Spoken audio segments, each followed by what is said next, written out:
Some people are just talented way above their peers, and it shows. Some writers and some artists just have capabilities that other writers and artists don't have. Scott Snyder is a rare talent. He is a rare talent that has the ability to craft complex stories, but it doesn't overburden you with its complexity. And this is what I like about his writing style. I told you I would review this book. This is going to be a non spoiler review of DC K.O. #1. This was a solid book.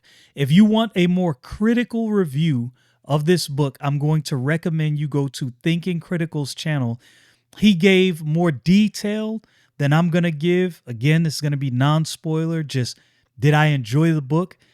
I enjoyed the fact that Scott Snyder wrote this story in such a way that I did not have to have deep understood history and lore behind everything that happened to bring about the absolute universe. He did a good job. There's one point in the book, again, I'm not going to give any specific details, but there's one point in the book where you kind of get a sort of cliff notes of what happened up to this point. And I was like, my goodness, this is perfect because I don't need to know everything. Some books you pick up and you're lost. You might enjoy the book, but you're lost. This is just an enjoyable book. Enjoyable book from the beginning to the end. I've said this before. I want to see heroes fight bad guys. I want to feel like all hope is lost while also knowing the heroes are not going to give up and they will not settle for anything but a victory. And that's what I'm getting with this story. Darkseid shows up. Obviously, you see his face on the cover that I got. Darkseid shows up and he's not playing around. He's going for broke. He's ready to tear up everything, as he always is. This is why Darkseid is one of the most menacing villains in comic books. I didn't know much about Darkseid probably 4 or 5 years ago because, as I always say, I'm not a big DC guy. But I did some research, got some of the backstory of Darkseid, and I'm like, oh my goodness, I understand why so many people enjoy stories that include Darkseid because he raises the stakes. I would say I wouldn't put Thanos on par with Darkseid personally. Now that I know more about Darkseid, before I would have done that, but now Darkseid is in another class. Like he's not the dude to be trifled with.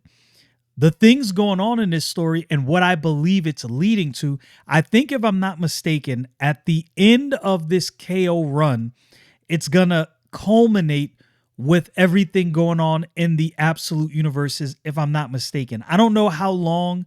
I think I read an article about this before. I don't know how long DC intends to keep the absolute universe going, when it's going to end, or how that's going to wrap up, or if it's going to be something that just goes indefinitely. I doubt it, and I'm okay with that. There's so many questions I have in a good way after reading this book.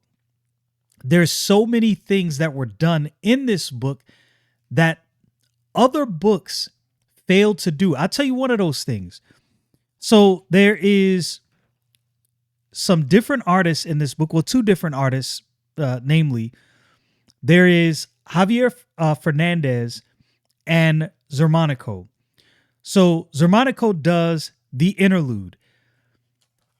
I've read books before where there's two separate artists and their art styles are so different. It's almost like you're having an out-of-body experience when the art changes.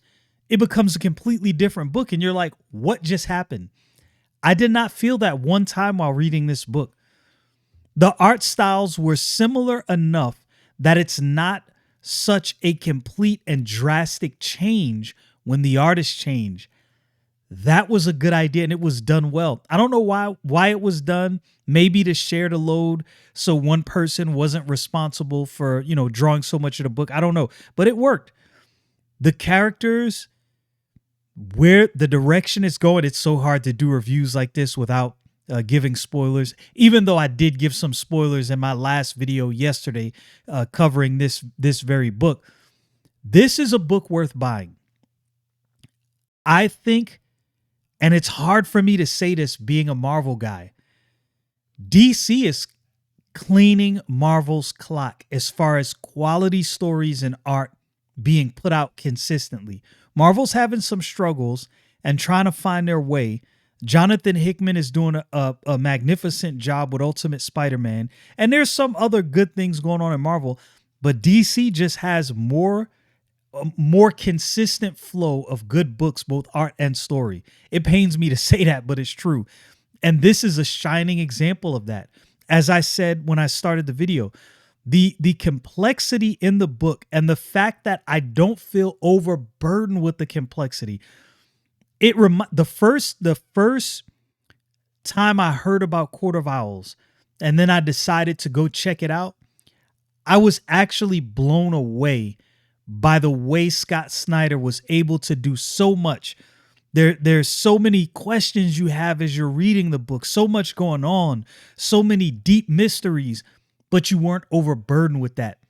That's not easy to do. And I believe he's attempting to and succeeding to do that same thing again with this book right here. And I gotta give him his flowers.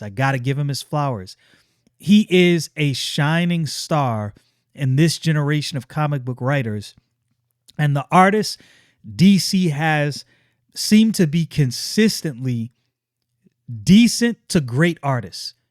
And in that regard, again, they're cleaning Marvel's clock. This is a good book. I'll show you this one panel. My overhead camera, the battery's dead, so I won't be able to use that. But this Darkseid right here, man, oh man, I love panels like that. Menacing, Darkseid just coming, raising all the stakes. And the stakes are high. The stakes are very high. If you're looking for a book that will excite you for what's coming next, I think DC K.O. is one of those books. I read a lot of articles about this book. Well, I say a lot of articles. I read a few articles about this book and definitely heard a lot about the book before it was released. And everybody was talking about this big event. And again, I know sometimes we can be burned out by events, but not all big events are the same. Not all big events are equal. And this is a big event that is worth paying attention to.